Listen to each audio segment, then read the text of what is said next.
चाललेलं आपलं चिंतन स्वाध्यायाच्या भूमिकेत आपण करतो आहोत. आपलं सूत्र चाललंय, नारदांनी भक्तिसूत्राच्या माध्यमातून भक्ती कशी करायला पाहिजे आणि भक्तीमध्ये नेमकं काय केलं. भक्ती आपण करत असताना त्याचे जे माइलस्टोन्स आहेत ते आपल्याला दिसले पाहिजे. आणि मी उलट म्हणतो ते दिसायलाच पाहिजे, ते आपले राईट्स आहेत. It's my birth right, I shall have it. आपण जे काही क्रिया करतो, पूजा करतो, संध्या करतो, जप करतो, अमुक करतो, ती प्रामाणिकपणे व्हावी. हे जर सूत्राच्या माध्यमातून आपल्याला कळलं तर काय बिघडत नाही. करायचं काही वेगळं नाहीच आपल्याला. ते सूत्र फक्त आत्मसात करायचे, समजून घ्यायचे, उमजून घ्यायचे आणि आचरणात आणायचे. आणि त्याची जर काहीतरी फलश्रुती आपल्याला मिळत असेल तर काय बिघडतं. म्हणून त्या आचार्यांनी सांगितले, नारदांनी सांगितलेले सूत्र अतिशय महत्वाचे. समर्थांनी सोप्या भाषेत सांगितलंय. आपलं सूत्र चाललंय, यत् प्राप्य न किंचित वांछति न शोचति न द्वेष्टि न रमते न उत्साही भवति. नारद भक्तिसूत्रामध्ये सूत्र म्हणतात, ज्याला भक्ती प्राप्त होते, ज्या भक्ती ठसते, त्याला काही अपेक्षा नसते भगवंताकडे. असं ते आपलं सूत्र चाललंय. आणि पुढे काय म्हणाले, यत् प्राप्य न किंचित वांछति न शोचति. तो काही अपेक्षा करत नाही असं आपलं सूत्र चालू असताना काल आपला दिवस वेगळा होता, एक आनंदाचा दिवस होता. पण परवाचं सूत्र रिकेप करत असताना, पुढे नेत असताना असा विषय निघाला होता की ती मंडळी ईश्वरी क्षेत्रातलं मागणं मागतात तर वंदनीय आहे. लौकिक क्षेत्रातलं मागणं, आपलं व्यवहारातलं मागणं, अमुक द्या, तमुक द्या, तमुक द्या, तमुक द्या, हे योग्य नाही. त्याला आपण काही रेफरन्सेस दिले होते. आर्तो जिज्ञासु अर्थार्थी ज्ञानी च अशा पद्धतीचे भक्त आहेत ते अर्थ आहेत, मागणारे म्हणजे अर्थार्थी आहेत, भक्तांची व्याख्यामध्ये आहे. पण ते लौकिक गोष्टी मान्य नाही. ईश्वरी क्षेत्राचं मागणं मागितलं पाहिजे, देवा मला हे दे, मला ते दे. मग असं सगळं चालू असताना परीक्षित आणि एक शुकदेवांचा संवाद आला होता. त्यामध्ये परीक्षितांनी शुकदेवांना प्रश्न विचारलाय, महाराज आपण हे सगळं सांगतात की गोपींनी भगवंताला भजलं, कुठल्या भावनेने भजलं? जसं नवरा बायकोचं प्रेम असतं की बायको नवऱ्यावरती प्रेम करते, तद्वत गोपींनी भगवंतावरती प्रेम केलं.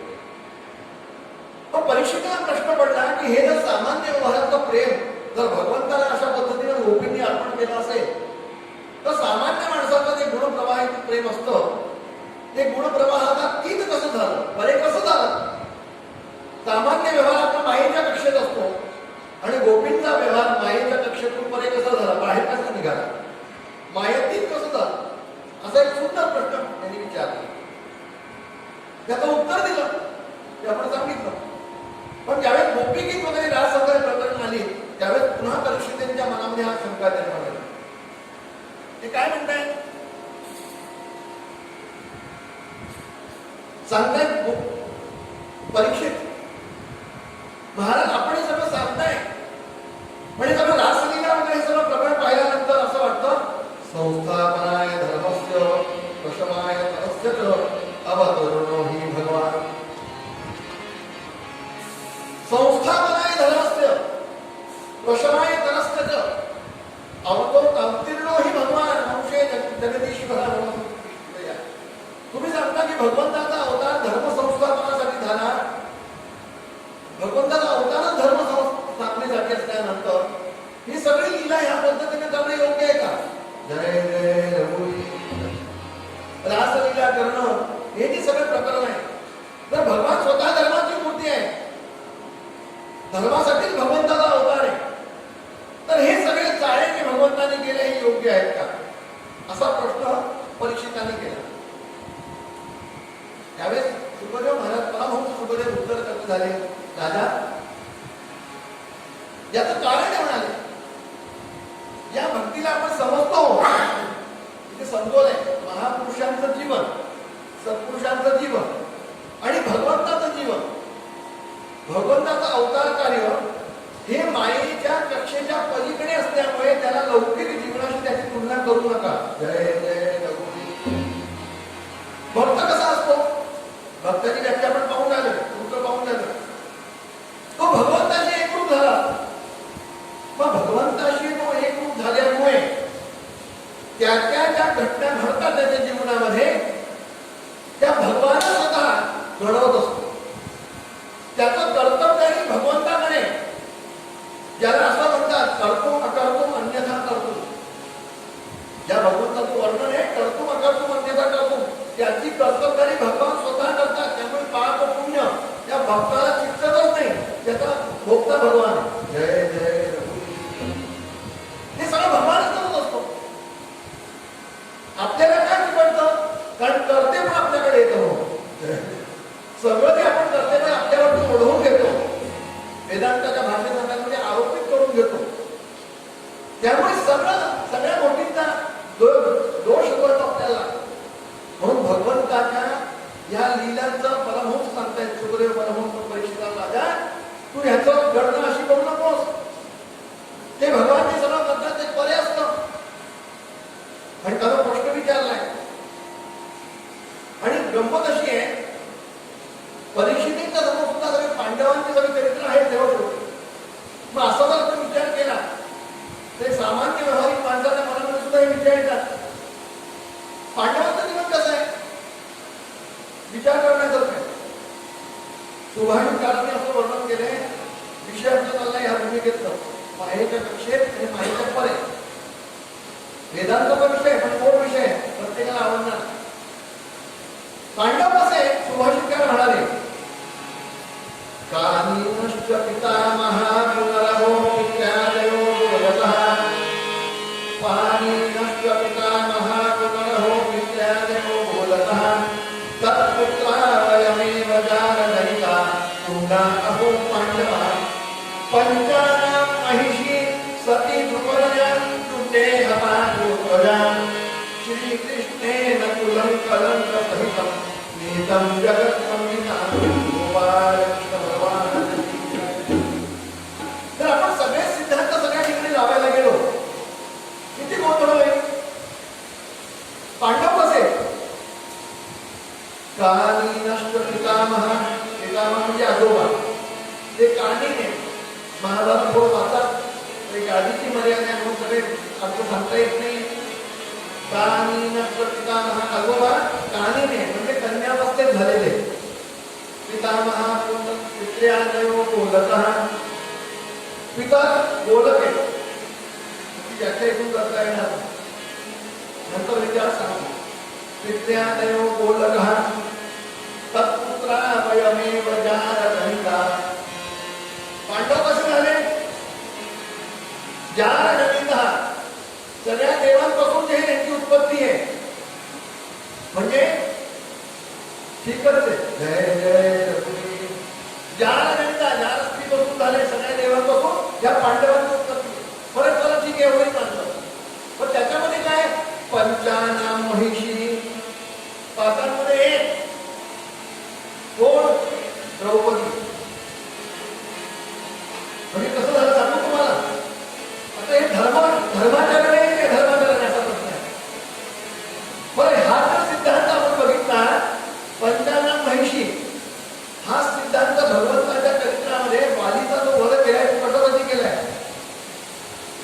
अनुजवधू भगिनी सुतनारी. वाली सांगतायत अनुजवधू भगिनी सुतनारी. म्हणजे मग रामरायला बोलवलं नाही, त्या पांडवांचं काय करायचं करा बघा. जय जय. खूप गोड आहे. हे सिद्धांत इथे लागू पडतायत का?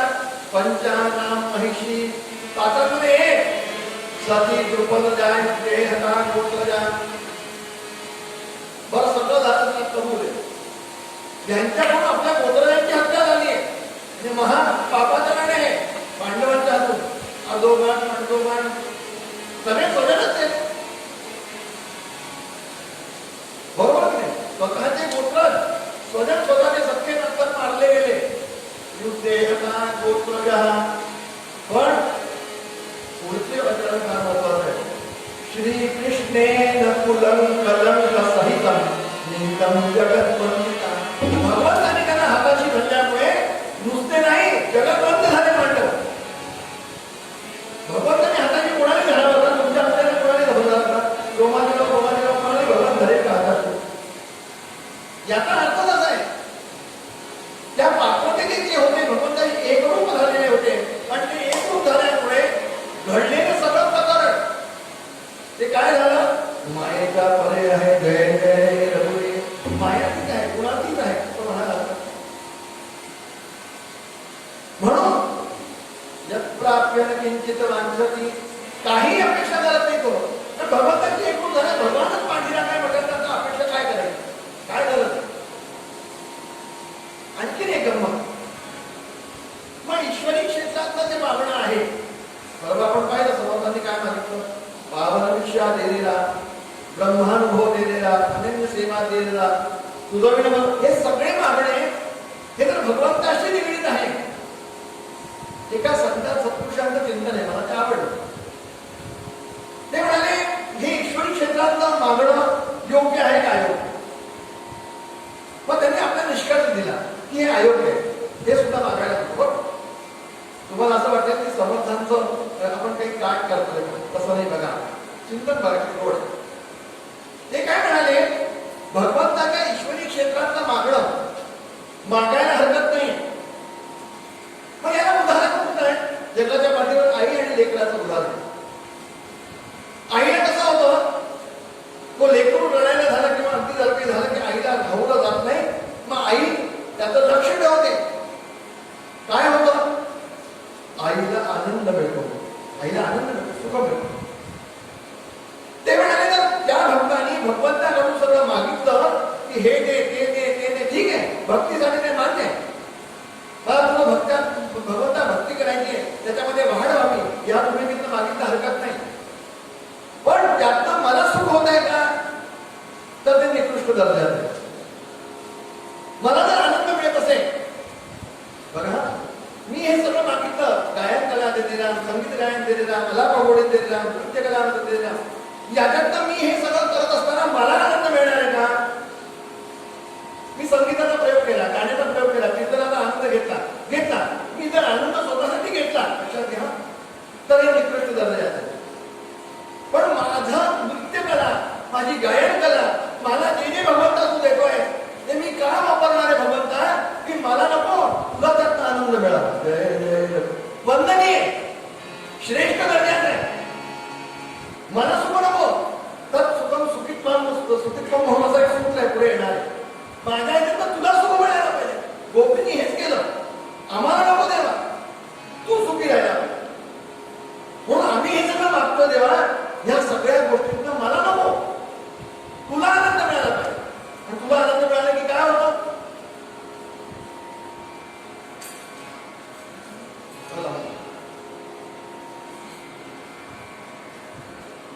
तुला आनंद मिळाला की काय होतं? नामदेव महाराजांच्या कीर्तनामध्ये पांडुरंग नाचायचा. नामदेव महाराज काय काय प्रयोग करायचे कीर्तनामध्ये? खूप गाणं म्हणायचे का? खूप काही संगीताचं काही घेणं होतं का? पण भगवान नाचायचे. आनंद व्हायचा भगवंताला. याचा अर्थ असा की जे जे आमच्याला गुण आहेत ते भगवंता आम्ही तुला अर्पण करू. त्यात तुला आनंद मिळाला. तुला आनंद कशात मिळतोय ते गुण मात्र आम्ही प्राप्त करणं आमचा जन्मसिद्ध अधिकार आहे. ते वंदनीय आहे, ते निंदनीय नाही. म्हणून असे संबंध भगवंताचे आणि भक्ताचे निर्माण झाल्यामुळे त्या भक्ताला काही अपेक्षाच होत नाही. तो सगळं मागतो, पण मागतो कशासाठी? देवासाठी. दृष्टांत देतो म्हणजे सिद्धांत लक्षात येईल आपल्याला काय म्हणायचं. सुदामदेवीचा सिद्धांत दृष्टांत आहे. सुदामाची स्थिती फार गंभीर आहे. खायची भ्रांत आहे. 4-4 दिवस पोरं उपाशी आहे. धड वस्त्र सुद्धा नाही असं वर्णन बायको. सुदामदेवीची हालत काय विचारतात? आणि त्यांची भार्या सुशीला त्यांच्या मागे लागायची. नाथ तुम्ही एकदा त्याला जाऊन भेटा हो. तुम्ही म्हणता द्वारकाधीश तुमचा मित्र आहे. हो बघतो, हो बघतो, हो बघतो. टाळायचे गोष्टीला. सुरुवातीला असा प्रयत्न केला की तुम्ही जा, काहीतरी आपल्या ह्याच्यावरती परिणाम होईल, तुम्हाला तो देईल. मग तिच्याही लक्षात आलं की हे जर आपण सांगितलं तर हे कधीच जाणार नाही. मग तिने एक सांगितलं ना, मी रात्रंदिवस तुम्हाला बघते, रात्री सुद्धा तुम्ही झोपेत न उठला किंवा झोपेत कधी कधी असं होतं कन्हैया कन्हैया कन्हैया म्हणून तुम्ही रडत होता. तुमचं निदान तो प्रेम आहे. आणि तुम्ही पण म्हणता की कन्हैया सुद्धा तुमच्यावर प्रेम करतो, तर देवा तुमचं कर्तव्य नाही का? तो तर द्वारकाधीश आहे. तो कुठे जाऊ शकत नाही, कुठे येऊ शकत नाही. त्याच्या व्यवस्था तेवढ्या, त्याच्या मागे भानगडी एवढ्या सगळ्या. मग तुमचं कर्तव्य नाही का? तुम्ही जर प्रेम करता, तुमचा मित्र म्हटल्यानंतर एखाद्या भेटायला काय बिघडतं? भेटायला काय बिघडतं? आणि ह्या कारणास्तव सुदामजीने ते तयार झाले. ठीक आहे तू म्हणते म्हणून बरोबर तुझं म्हणणं, माझं पण कर्तव्य. कन्हैयाला आनंद होईल. मनामध्ये भाव काय? माझ्यापेक्षा कन्हैयाला आनंद होईल. म्हणून सुशीलाने सांगितलं तुम्ही जाता, डोळ्यात सुदामजींच्या नेते अश्रू आले. तो द्वारकाधीश आहे, काय त्याच्याकडे कमी आहे म्हणाले. पण तरी सुद्धा आपली एक पद्धत आहे, राजाला देवाला अमुक ठिकाणी कुठे जात असताना आपण नवीन ठिकाणी एखाद्या आपल्याकडे जातो, स्वजनांकडे जातो तर बरोबर खाऊ काहीतरी घेऊन जातो. व्यक्त असताना जायचं नाही. म्हणून काहीतरी दे. तिला मोठा प्रश्न पडला, काय करावं, काय द्यावं. शेजारून मागून आणून पोहे दिले. हिंदी प्रांतामध्ये तंदूर असं म्हणतात, आपल्या इथे पोह्यांचं प्रकार. शेजारून मागून आणून छोटीशी पोटळी तयार केली, काहीतरी रिक्त असणारी नसावं म्हणून, आणि पोटळी तयार करून दिली. आणि त्यांना सांगा की भाभी तुमची खूप आठवण करते म्हणून, वहिनी तुमची खूप आठवण करते. त्यांना काय कळायचं ते कळेल. तुम्ही लाजू नका, ही पोटळी त्याला द्या. सुदामजी ते हसते. ती पोटळी बघितली, हसले. आणि सुद्धा मी तिथून निघाले. असं वर्णन आहे. भगवंत तिथे बैचीन झाले. कसं प्रेम असतं बघा. आपण सुद्धा म्हणतो कधी कधी या, मला 1-2 दिवसापासून असं वाटत होतं की आपली तुमची भेट होईल, इंटिमेट आपण होतो. तसं भगवंताला तो सर्वांनी सर्वांतरामी आहे, तो बेचैन झाला. आणि त्याला असं वर्णन आहे की ह्यांचं काय व्हायचं, अनवाणी पायाने पादत्राणे पण अशी स्थिती घरामध्ये. धड ते अर्धवट वस्त्र नेसलेले, उघड पंप आहे, ऊन म्हणतो मी, पारा म्हणतो मी सोसायट्याचा. जाता जाता जाता मूर्छित झाले काही वेळा. भगवंताच्या लक्षात आलं की योग्य नाही. आणि हे जेव्हा मूर्छित झाले, तुम्हाला गंमत सांगतो, भगवंतांनी गरुडाला आज्ञा केली. गरुडाला आज्ञा केली, गरुडा त्याला घेऊन ये विष्णू सोड द्वारकेच्या बाहेर. आणि ह्यांना काही कल्पना नाही, हो मूर्छित होते, हे डोळे उघडले तर थोडंसं चालून गेल्यानंतर बाहेर द्वारका आली. आता ह्यांना काय लक्षात येत, आपण 4 दिवस चालू होते, 2 दिवस चालू केला, थोडं ठीक. द्वारका आली, मोठा आनंद झाला. आणि द्वारकातील भगवंताचा तो महाल पाहिला, जायला सुद्धा लाज वाटू लागली. आपली ही अशी अवस्था, डोळ्यात अश्रू झाला पाहिजे, कन्हैया कन्हैया कन्हैया चाललेलं आहे. आणि त्या द्वारपालाने अडवलं.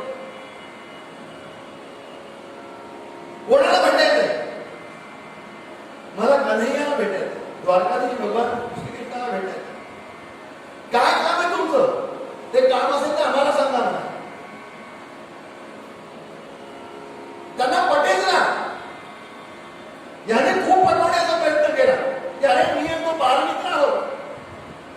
पण ह्यांची एकंदर दशा बघितल्यानंतर ते म्हणाले, तुम्हाला काय काम आहे, कन्हैयाची काय गरज आहे, आम्हीच तुमचं काम करतो. जय जय. काय पाहिजे तुम्ही मला सांगा, खायला पाहिजे, अमुक पाहिजे, अमुक पाहिजे, वस्त्र पाहिजे. म्हटलं काहीही नको.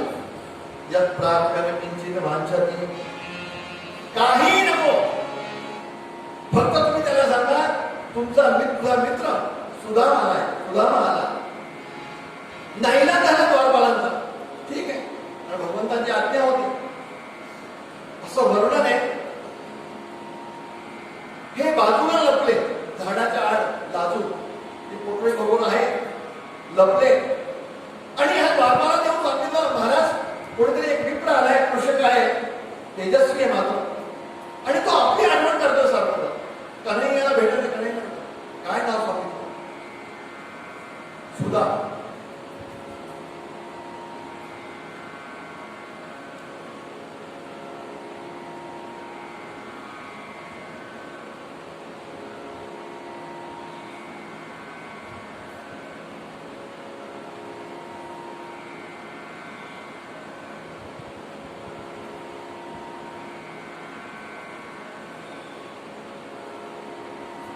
वर्णन आहे. सुदामा माझ्यासाठी पायी चालून आला. वस्त्र सुद्धा धरणे असलेले नाही, भगवंताच्या लक्षात आहे. अनवाणी आलाय, पायी चालून आलाय, वस्त्र सुद्धा अर्धवट आहे. भगवंताने एवढी ताण अशी उडी मारली, डोकरे महाराजांनी वर्णन केले, अशी उडी मारली की मुकुट भगवंताला एकीकडे गेला, अंगावरचं जे वस्त्र होतं ते एकीकडे गेलं, बाजूचा गडावा एकीकडे गेला. जसे सुदामदेव आपल्याला भेटायला आले होते, तद्वत भगवान बेचैन झाले. म्हणजे रुक्मिणी कळेल ना काय चाललंय म्हणून. भगवान धावत गेले, सुदामा सुदामा सुदामा. सुदामाला पाहिलं आणि सुदामा कुठे आहे, द्वारपालांना विचारलं. सुदामजी लाजले. जायचं की नाही जायचं हे सगळं सांगितलं नाही, पण तो कसा असेल, त्याच्या मनात भाव काय असतील, काय सांगता येतो. द्वारकेच्या सहवासामध्ये त्याच्या मनामध्ये काय बदल झाला ते सांगता येत नाही. पूर्ण खात्री होती. म्हणून झाडाच्या आड त्या द्वारपाला सांगितलं ते लपले. त्यांनी पाहिलं मात्र कडकडून आले तिथं सुदामा डोळ्यात नाशूक झाला. प्रेमाश्रूच्या धारा दोघांच्याही वाहत होत्या. किती वेळ प्रकरण होतं. फक्त काय झालं सांगतो तुम्हाला, सुदामजींनीच आपल्याला बाहेर बाजूला ठेवलं. त्याचं वर्णन आहे. का केलं हे म्हणाले, ह्या द्वारकाधीश आहे, सुकुमार कुमार असताना ज्याचं वर्णन असेल,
की मी तर दरिद्रावस्थेत वाढतोय, ज्याला म्हणतो हार्ट लाईफ, तेव्हा माझं शरीर वेगळं आहे, पण हा सुकुमार कोमळ म्हणाले माझ्या शरीरामुळे ह्याच्या शरीराला त्रास होईल म्हणून आलिंगन बाजूला केलं. काय भाव आहे सुंदर, बाजूला केलं आपल्याला.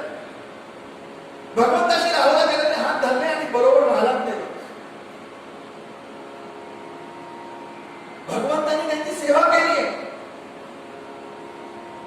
पायात काटे रुतले होते, ते काटे भगवंतांनी स्वतः सेवा करून काढले. पाद्यपूजा केली सुदामदेवीची भगवंतांनी. अनंत कोटी ब्रह्मांड नायक त्रैलोक्य श्रीमंत भगवान त्याची पूजा लोकांनी करावी, त्या ह्यांना सुदामदेवींनी सगळं केलं. आणि सुदामदेवीशी चर्चा करता करता म्हणाले, सुदामा अरे माझ्या भाभीने काहीतरी दिलं असेल ना तुला, भाभीने दिलं असेल म्हटल्यानंतर ह्यांना जरा शरीरावाले भानावर आले आणि ती लाज वाटत होती. मुळामध्ये ह्यांना लाज वाटत होती, कसं द्यायचं.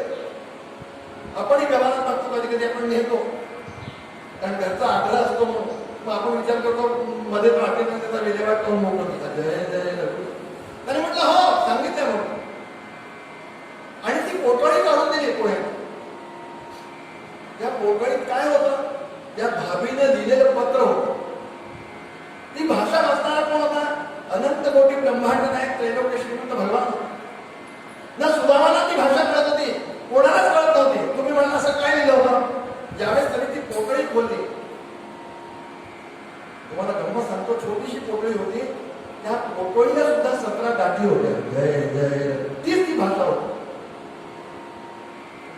त्याला सुद्धा छोटी छोटी ठिगळ लागलेले होते, आणि ते ठिगळ होते ते भगवंतांनी वाचले. अरे अरे अरे एवढ्याच्या पोकळीमध्ये सुद्धा जे वस्त्र आहे त्या वस्त्राला सुद्धा 17 ठिगळ. म्हणजे काय अवस्था असते. ती भाषा, पत्राची भाषा भगवंतांनी वाचली, आणि भगवंतांनी प्रत्येकाला इकडल्या तिकडल्या गोष्टींना सुद्धा काय पाहिजे, तुम्ही काय सेवा केली, तुम्ही काय किंचित वाचनी काही नको देवा. कसं येणं केलं देवा, फक्त फक्त फक्त तुझी आठवण झाली आणि तुझी आठवणामुळे धावलं जात नव्हतं म्हणून आलं. असं वर्णन आहे. भगवंताला काही कळेल काही नको, काही नको, काही नको, नाही म्हणजे नको. आणि भगवंताला खात्री होती की हा काही घेणार नाही. स्वाभिमानी आहे म्हणून असं वर्णन आहे की भगवंतांनी जास्त त्यांना आग्रह केला नाही की तू राहा म्हणून. त्यांना मोठं आश्चर्य वाटतं. त्यांना वाटत नाही 2 दिवस तरी ठेवतील भगवान. एखाद दिवस ठेवलं आणि भगवानांना निघतात, म्हणजे निरोप असं नाही म्हणाले, पण त्यांनी इशारा दिला की निघा म्हणून. यांना मोठं आश्चर्य वाटतं की असं ना. कारण असं झालं होतं, त्या सुशीले म्हणजे ह्यांच्या पत्नीचं व्रत होतं, आणि त्या व्रतामध्ये नाही जोपर्यंत जेवण करणार आणि तोपर्यंत ती करत नव्हती पतिव्रता असल्याने. भगवंताला कल्पना होती की हे जर तिथे गेल्यानंतर ती उपाशी राहील भाभी माझी, म्हणून यांना पाठवला. भगवंतांनी पुन्हा भेट घेतली, आणि तुम्हाला गंमत सांगतो, भगवंतांनी ह्यांचा भाल प्रदेश वाचला. हे काही मागत नाही, यत् प्रार्थना किंचित वाच्य, काही नको. भगवंतांनी यांचा भाल प्रदेश वाचला. त्याच्यावरती भाग्य लिहिलं होतं. श्री क्षय, श्री क्षय म्हणून असा अक्षर होते, म्हणजे श्रीचा क्षय यांच्या भाग्यामध्ये. श्री क्षय, लक्ष्मीचा क्षय लिहिला होता. भगवंतांनी लीला केली. भावाच्या अवस्थेमध्ये इकडे तिकडे हात ठेवताना नुसता हात असा फिरवला, असं वर्णन आहे. असा हात फिरवला आणि ती अक्षर उलटी केली. श्री क्षय लिहिला होता, यक्षश्री करून टाकला भगवंतांनी. यक्षश्री म्हणाला. सुदामदेव यावेळी घरी आले. भगवंतांनी बाहेर बेशीपर्यंत भगवान सोडायला आले. भाव विवाह होते, दोघे जण रडत होते. उद्धवजी होते बरोबर, आणि त्यांनी सांगितलं जा म्हणाले. सुदामजींनी मागे म्हणून सुद्धा पाहिलं देवाकडे. त्यांना माहिती होतं की मी कुठे अडकून न जाय, भगवान सुद्धा अडकतील माझ्यात. आणि भगवान सोडून भगवान बेशीवर उभे होते. लांबपर्यंत जोपर्यंत दिसत होते सुदामजी, तोपर्यंत भगवान वाट बघत होते. लक्षात आलं की आता हे झाले. उद्धवाने त्याला भगवंताला विचारलं, देवा हा आता पुन्हा पाहिजे, अनवाणी आहे,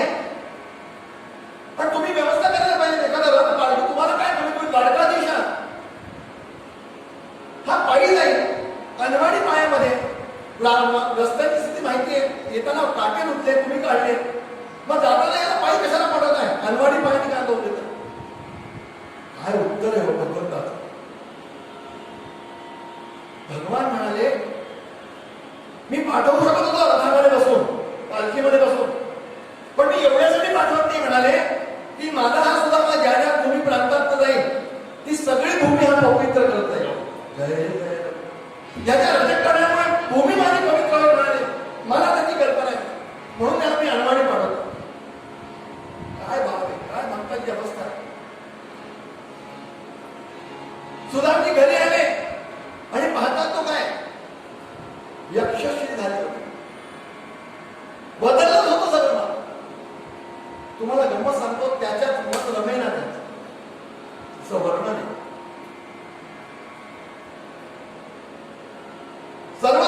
सर्वसाचा त्याग केलाय पुढे त्यांनी. का केलाय आणि का प्राप्त केलं माहितीये? मी जर हे परत केलं तर माझा भगवान दुःखी होईल, माझा कन्हैया दुःखी होईल. मग मी हे का स्वीकारलं? माझ्या कन्हैयाला आनंद मिळतो. जय जय रघुवीर. हे माझ्यासाठी नको आहे, पण माझ्या कन्हैयाला आवडतंय ना, माझा कन्हैया सुखी आहे ना, कन्हैयाला माझा आनंद होतोय ना, म्हणून ते सगळं लौकिक मी पक्क केलं. सत्पुरुषांच्या जीवनामध्ये जे वैभव दिसतं ते ह्या पद्धतीचं असतं. जय जय ते त्याच्यामध्ये लिप्त नसतात, न रमते पुढे येणारे सगळे सूत्र न रमते. पण हे सगळं भगवंताने दिलंय ना, भगवंताला मान्य आहे ना, भगवंताचा ऐश्वर्य आहे ना. जय जय हे सगळं भगवंतासाठी आहे. प्राप्त किंचित वांछति न शोचती. शोक करत नाही. शोक का करत नाही? शोक हा प्रकरण नेहमी भूतकाळामध्ये झालेला असतो. मनुष्य झालं त्याचा शोक असतो. जी गोष्ट घडून गेली, एखादी वस्तू हरवली त्याचा शोक. गेले वस्तूचा करी शोक होय तो मूर्ख लक्षणामध्ये समजतात. वस्तू हरवली म्हणजे गेली, म्हणजे याचा अर्थ पास्ट टेन्स मध्ये भूतकाळामध्ये. पण जी वस्तू भूतकाळामध्ये गेली तिचा आपण शोक का करायचा? सर्वांनी किती लहान लहान शब्दांमध्ये आपल्याला समजवलंय. असं म्हणायला हरकत नाही, हेच सूत्र आहे ते सगळे. कोणते? मना मानसी दुःख आणू नको रे, मना मानसी दुःख आणू नको रे, मना सर्वथा शोक चिंता नको रे. विवेके देहे बुद्धी सोडून द्यावी आणि विदेही पडे मुक्ती भोगी करावी. जय जय रघुवीर. मना मानसी दुःख आणू नको रे, मना सर्वथा शोक चिंता नको रे. शोक चिंतेचं काही कारणच नाही. वस्तू असो, व्यक्ती असो, काही असो, त्या भूतकाळामध्ये जाण्याचं कारण नाही असं आपल्याला सिद्धांत सांगतो. बरं, भक्तीचं रहस्य सांगतो. ज्याला भक्ती प्राप्त होते तो कधी ह्याच्यात जगत नाही. पण अवघड असतो. एखादी गोष्ट सांगणं समजवणं सोपी आहे, पण प्रत्यक्ष स्वतःवरती आली की ते अवघड असतं. एकाकडे एक दुःखी घटना घडली. एक प्रवचनकार होते, संत सारखे होते, सत्पुरुष पद्धतीचे प्रामाणिक होते. ते त्यांच्याकडे गेले. तुमच्या मातोश्री वृद्ध होत्या, अमुक होत्या, तमुक होत्या, संवेदना व्यक्त केल्या. फार दुःख झालं, फार दुःख झालं. ईश्वर तुम्हाला हे द्यावं, ईश्वराने तुम्हाला सगळं दुःख व्यक्त केलं. आणि गंमत अशी झाली, यांच्या आश्रमामध्ये गाय होती. ती गाय कोणतरी पळवली, चरायला गेली आणि कोणतरी पळवलं. पळवल्यानंतर ह्यांचं दुःख अनावर झालं. इतकं अनावर झालं, इतकं अनावर झालं की लोकांना ते दुःख सहन होत नाही म्हणाले. सगळ्या ग्रुप ओव्हाळ झाला. तेव्हा ते डिप्रेशन मध्ये गेले महाराज. का? ती गाय हरवल्यापासून डिप्रेशन मध्ये गेले. मग हा जो व्यक्ती होता ज्यांच्याकडे सांत्वन द्यायला आले होते, हा एक दिवशी आला. म्हणाले, महाराज माझी ना अमुक अमुक गेले, माझ्या मातोश्री गेल्या, वयोवृद्ध होत्या, हे होत्या, आपण मला सांत्वन करायला आला. आपण मला सांगितलं शोक करू नका, गेल्या व्यक्तीचा शोक करू नये, अमुक करू नये, तर मला सगळं तत्वज्ञान सांगितलं. पण तुम्ही काय गेली म्हणून दुःख करताय? त्यांचं फार सुंदर वाटते. ते म्हणाले ती तुमची होती म्हणून मी तुम्हाला सांगितलं, आता ही माझी आहे म्हणून मला हे करावं लागतं. जय जय रघु. प्रत्येकावर व्यक्तिगत आपल्यावर आलं की इतकं सोपं नाही. मला एक ते सांगायचं, ज्याच्यावर आपल्याला म्हण ना, जावी त्याच्या वंशी तेव्हा कळेल. म्हणजे त्याच्यावर वित्त त्यानं त्या पद्धतीने आचरण करायला पाहिजे, अशी अपेक्षा नारदांची आहे, अशी अपेक्षा समर्थांची आहे. त्यांच्या लोकांच्या जीवनामध्ये अशी कितीतरी गोष्टी भेटतात. आपली वेळेची मर्यादा आहे, वेळ आता पूर्ण झाला आहे. घड्यांना सुद्धा दोन्ही मिळून फरक आहे. आपली वेळ झाली, वेळ झाली आपली, म्हणून ह्या याच्या गोष्टीचा विस्तार आपण उद्या करूया. बरोबर, इथेच थांबूया. म्हणून असं जे मन आहे, त्या मनाला भगवंताच्या चरणी जर अर्पण केलं तर मला भगवंत